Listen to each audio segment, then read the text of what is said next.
So hello everyone, welcome back to this channel. So अभी की video में हम बात करने वाले हैं कि स्ट्रे वैकेंसी राउंड जो है उसके कौन से इंपॉर्टेंट पॉइंट्स हैं जो आपको दिमाग में रखने हैं, कुछ ऐसी मिस्टेक्स जो आपको नहीं करनी है। इस वीडियो में बहुत सारी इंपॉर्टेंट इन्फॉर्मेशन मैं आपको प्रोवाइड करने वाला हूं और साथ में बताने वाला हूं कि यहाँ पर आपका क्या कट ऑफ रहने वाला है। ठीक है, आपका कट ऑफ कितना रहेगा, एक्सपेक्टेड कट ऑफ क्या रहेगा आपके स्ट्रे राउंड में। ठीक है, उसके बाद हमारे पास जैसे स्ट्रे राउंड है तो उसमें कितनी वैकेंट सीट्स हमारे पास बची हुई हैं अभी तक, वो सारी बातें इस वीडियो में आपको बताऊंगा। साथ में बताऊंगा फ्रेश रजिस्ट्रेशन के कुछ इंपॉर्टेंट पॉइंट्स के कौन कौन से स्टूडेंट्स जो है फ्रेश रजिस्ट्रेशन करेंगे और कौन नहीं करेंगे, और चॉइस फिलिंग के लिए क्या इंपॉर्टेंट रूल्स रहते हैं, वो सारी चीजें यहाँ पर हम डिस्कस करने वाले हैं। ठीक है, तो वीडियो को एंड तक देखें, यहाँ पर कोई भी चीज मिस मत करें क्योंकि बहुत सारी मिस्टेक्स हैं जो स्टूडेंट करते हैं, तो उसकी वजह से फिर बाद में जो है बहुत सारी पेनल्टी पड़ सकती है। और सिक्योरिटी मनी के यहाँ पर कुछ बहुत इंपॉर्टेंट चीजें हैं जो आपको सिक्योरिटी मनी के लिए यहाँ पर दिमाग में रखनी है। सिक्योरिटी मनी कब वापस आएगी और कब वापस नहीं आती है, तो ये सारी बातें यहाँ पर इस वीडियो में बताने वाला हूँ। तो सबसे पहले हम यहाँ पर बात कर लेते हैं कि कौन कौन से स्टूडेंट्स हैं जो इलिजिबल नहीं है स्ट्रे राउंड के लिए और कौन कौन से स्टूडेंट है जो इलिजिबल हैं स्ट्रे वैकेंसी राउंड के लिए। ठीक है, कौन कौन से स्टूडेंट पार्टिसिपेट कर सकते हैं और कौन नहीं कर सकते, उनके लिए एक छोटा सा पहले मैं आपको इन्फॉर्मेशन दे देता हूँ, उसके बाद बाकी चीजें यहाँ पर हम बातें करते हैं। तो सबसे पहले मैं आपको बता दूं कि अगर किसी को काउंसलिंग में पूरी गाइडेंस चाहिए, ठीक है, उसमें आपको प्रॉपर पर्सनल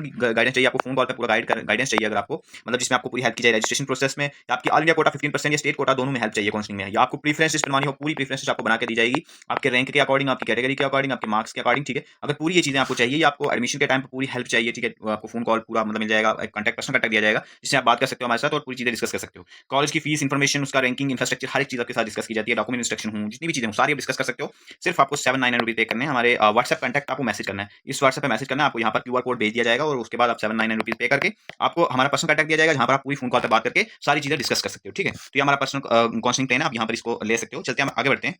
पहले मैं आपको बता दूं, यहाँ पर एमसीसी ने एक प्रॉपर नोटिस निकाला था कि कौन कौन से स्टूडेंट है जिनकी मतलब कौन कौन है एलिजिबल है अपने स्ट्रे राउंड वैकेंसी के लिए। ठीक है, देखो यहाँ पर सबसे पहला इंपॉर्टेंट पॉइंट यह है कि जिस भी कैंडिडेट को मतलब कोई भी सीट मतलब ऑल इंडिया कोटा या स्टेट कोटा में मतलब उसको नहीं मिली है सीट, ठीक है, मतलब उसको किसी भी राउंड में कोई सीट अलॉट नहीं हुई है, वो वाला स्टूडेंट जो है वो यहाँ पर एलिजिबल है अपने स्टे वैकेंसी राउंड के लिए। ठीक है, जो भी मतलब आपने जैसे स्टेट में पार्टिसिपेट किया होगा या ऑल इंडिया एमसीसी के पिछले बाकी राउंड्स में राउंड 3 तक पार्टिसिपेट किया है, आपको कोई भी सीट अलॉट नहीं हुई है, तो आप इस सिचुएशन में आप एलिजिबल हो। ठीक है, उसके बाद यहाँ पर दूसरा पॉइंट यह है कि कैंडिडेट जिन्होंने मतलब सीट मिली थी और उन्होंने मतलब ज्वाइन ही नहीं किया, उसमें रिपोर्ट नहीं किया, ठीक है, मतलब अलॉटेड सीट में उन्होंने ज्वाइन नहीं किया राउंड 3 में, ठीक है, वो वाले स्टूडेंट जो है एलिजिबल नहीं है यहाँ पर स्टे वैकेंसी के लिए, वो जो है यहाँ पर पार्टिसिपेट नहीं करेंगे। जिनको राउंड 3 में सीट अलॉट हुई थी बट उन्होंने ज्वाइन नहीं किया था, ठीक है, वो वाले यहाँ पर पार्टिसिपेट नहीं कर पाएंगे।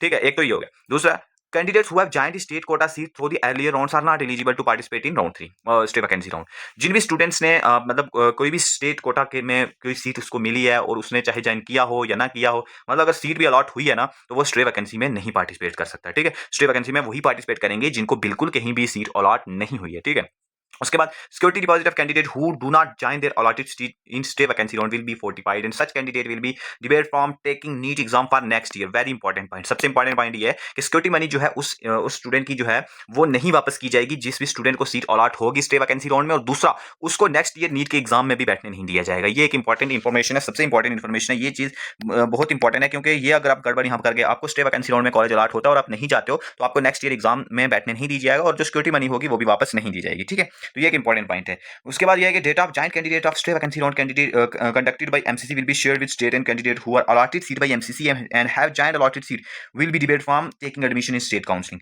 मतलब यह है कि जो स्टेट का काउंसलिंग का जो डेटा होगा वो सेंट्रल से एमसीसी से मतलब शेयर किया जाएगा। तो यही मैं चीज कह रहा हूँ कि अगर किसी को एक काउंसलिंग में सीट मिली है और दूसरे में वो पार्टिसिपेट नहीं कर पाएगा, ठीक है, तो ये चीजें दिमाग में रखनी है। और किसी ने अगर मतलब गलती से मतलब ये चीज पकड़ा गया अगर, तो उसके लिए ये यहाँ पर पेनल्टी हो सकती है कि नेक्स्ट ईयर एग्जाम वगैरह या काउंसलिंग वगैरह से बाहर कर दिया जाएगा। ठीक है, तो ये चीज दिमाग में रखनी है। उसके बाद यहाँ पर क्या है कि मतलब मान लेते हैं, अब ये देखो, ये मैंने आपको मेन चीजें बता दी कि कौन कौन से स्टूडेंट्स यहाँ पर एलिजिबल हैं और कौन कौन नहीं है। तो एलिजिबल वही है यहाँ पर जिसको कोई भी सीट कहीं भी नहीं अलॉट हुई है, किसी भी काउंसलिंग में, स्टेट काउंसलिंग हो या एमसीसी की काउंसलिंग हो, दोनों में कोई सीट अलॉट नहीं हुई है, वो वाला स्टूडेंट आराम से एलिजिबल है। और वो एलिजिबल नहीं है जिसको सीट मिली है किसी भी राउंड में, तो वो एलिजिबल नहीं है। और पेनल्टी यहाँ पर क्या क्या हो सकती है, अगर किसी को सीट मिलती है स्टे वैकेंसी राउंड में और वो छोड़ देता है, वो नहीं जाता है, तो उसके लिए जो है सिक्योरिटी मनी भी वापस नहीं आएगी और नेक्स्ट ईयर एग्जाम भी वो।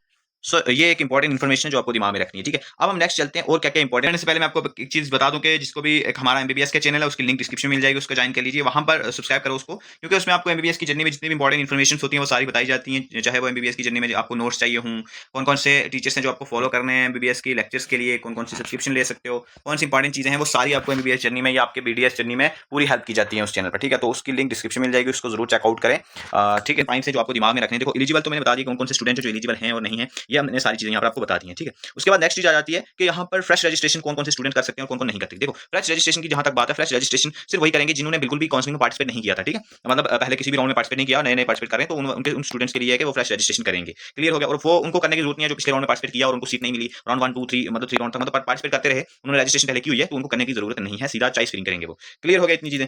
उसके बाद नेक्स्ट ये है कि जितने भी स्टूडेंट है, एक चॉइस फिलिंग के लिए एक इंपॉर्टेंट पॉइंट मैं आपको बता दूं, जितने भी स्टूडेंट्स हैं चॉइस फिलिंग करेंगे उनको दिमाग में रखना है कि आप एक तो ये है कि आपको कोई भी कॉलेज, कोई फर्क नहीं पड़ता कि कोई भी कॉलेज मिल जाए हमें चलेगा, वो वाले स्टूडेंट्स को तो सभी कॉलेज फिल कर देना चाहिए जहां जो भी अवेलेबल चॉइसेस होंगी आपके पास, वो सभी कॉलेज कर देना, ठीक है। चॉइस फिलिंग कैसे करनी है वो सारी चीजें आपको मैं बता दूंगा। हमारे काउंसलिंग प्लान जो है, पेड काउंसलिंग प्लान जो है, उसमें आप हमारा ये बाय कर सकते हो, हमारा काउंसलिंग प्लान जिसकी प्राइस 799 रुपीज है। इसमें आपको पूरी काउंसलिंग की गाइडेंस प्रोवाइड की जाती है, जितने भी रूल्स और रेगुलेशंस रहते हैं आपकी रजिस्ट्रेशन प्रोसेस में, आपकी प्रेफरेंस लिस्ट आपको बनाने में पूरी हेल्प की जाएगी, पूरी प्रेफरेंस लिस्ट बना के दी जाएगी आपको, आपके रैंक के अकॉर्डिंग, आपके मार्क्स के अकॉर्डिंग, आपकी कैटेगरी के अकॉर्डिंग, ठीक है। उसके बाद सारी बॉन्ड इन्फॉर्मेशन जितनी भी कौन-कौन सी स्टेट में बॉन्ड है, कौन-कौन से कॉलेज में नहीं है, वो सारी चीजें आपको बताई जाती हैं। कट ऑफ होता है, कॉलेज की फीस होती है, इन्फॉर्मेशन की रैंकिंग, इंफ्रास्ट्रक्चर, हर एक चीज आपके साथ डिस्कस की जाती है, चाहे वो ऑल इंडिया कोटा 15% में हो या स्टेट कोटा में हो, सभी में आपको प्रॉपर गाइडेंस प्रोवाइड की जाती है। सिर्फ 799 रुपीज प्राइस है। आपको क्या करना है, सिर्फ हमारे व्हाट्सएप पे मैसेज करना है और उसके बाद आपको यहाँ पर क्यूआर कोड भेज दिया जाएगा, पेमेंट करनी है आपने, स्क्रीनशॉट भेज देनी है, उसके बाद आप हमारे साथ जुड़ जाएंगे, आपको हमारा पर्सनल कॉन्टैक्ट दिया जाएगा, जहां पर आपको फोन कॉल पे बात करके सारी चीजें डिस्कस कर सकते हो, ठीक है। तो ये तो हमारा काउंसलिंग प्लान है, लेकिन मैं आपको यहाँ पर एक इंपॉर्टेंट बात बताने वाला हूँ कि जिस भी स्टूडेंट को चॉइस फिलिंग करनी है, वो ये चीज दिमाग में रख के करेगा, आपको सिर्फ वही कॉलेज डालने जो यहाँ पर आपको जाना है।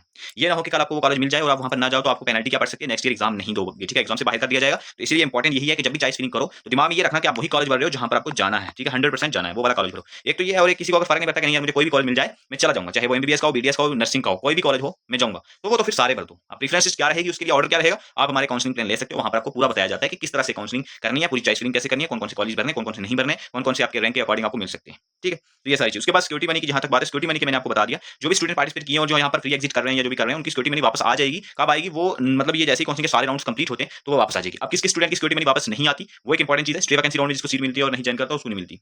और जिस भी स्टूडेंट मतलब पीछे किसी किसी राउंड में अगर जैसे कि सेकंड राउंड या थर्ड राउंड में अगर सीट मिली है और उसमें अगर उसने ज्वाइन नहीं किया है, तो फिर उसको भी ये वापस नहीं मिलती है, ठीक है। मतलब राउंड 2 हो या राउंड 3 हो, उसमें भी अगर किसी को सीट मिली थी और उसने छोड़ दिया था, तो वहां पर भी सिक्योरिटी फी वापस नहीं आती। हाँ, उसकी वापस आ जाएगी जिसने एडमिशन ले लिया है राउंड 2 राउंड 3 में, किसी में भी एडमिशन लिया और वो वेट कर रहा है सिक्योरिटी मनी का, तो उसकी जो है वो सारे राउंड जब कंप्लीट हो जाते हैं तो तब वापस आ जाती है, ठीक है। और जिसको बिल्कुल भी सीट नहीं मिली है उसकी भी वापस आ जाएगी जब ये सारे राउंड कंप्लीट हो जाते हैं। तो उसके बाद नेक्स्ट चीज क्या आ जाती है, नेक्स्ट चीज आती है कि और कौन कौन सी यहाँ पर पॉइंट्स जो आपको दिमाग में रखने हैं। यहाँ पर कट ऑफ की बात कर लें अगर कि कट ऑफ क्या रह सकता है, तो एक्सपेक्टेड कट ऑफ मैं यहाँ पर स्टे वैकेंसी का आपको बता देता हूँ। यहाँ पर अनरिजर्व कैटेगरी के लिए यहाँ पर इतना कट ऑफ जा सकता है, ठीक है। ये रैंक रह सकती है 26,000 से 26,900 के आसपास यहाँ पर रह सकता है। उसके बाद ईडब्ल्यूएस का जो है आप 29 के अराउंड जो है मान के चल सकते हैं, 29 से 29,900 के आसपास रह सकता है। ओबीसी का आप देख सकते हो, एससी का भी आप देख सकते हो और एसटी का भी देख सकते हो, ठीक है। अगर किसी को प्रॉपर गाइडेंस चाहिए काउंसलिंग प्लान में, तो 799 है उसकी प्राइस, तो आप वहाँ पर हमारे व्हाट्सएप पे कांटेक्ट कर सकते हैं। आपको व्हाट्सएप हमने मेंशन कर दिया है ये वाला, यहाँ पर आप मैसेज कर सकते हो, इसमें आपको पूरी गाइडेंस प्रोवाइड की जाएगी। पहले आपको एनरोल करना, उसके बाद आपको फोन कॉल का वाला ऑप्शन भी मिल जाएगा, जहाँ पर आप पर्सनली बात करके हमारे से पूरी गाइडेंस ले सकते हो, ठीक है। सब कुछ गाइड कर दिया जाएगा आपको किस तरह से क्या चीजें करनी है, एडमिशन का पूरा प्रोसेस भी आपके साथ डिस्कस कर दिया जाएगा। तो यहाँ पर मैंने आपको बताया कि क्या स्टे वैकेंसी के क्या क्या इंपॉर्टेंट रूल्स हैं जो आपको दिमाग में रखने हैं। इस वीडियो में हम इतना ही रखते हैं, मिलते हैं नेक्स्ट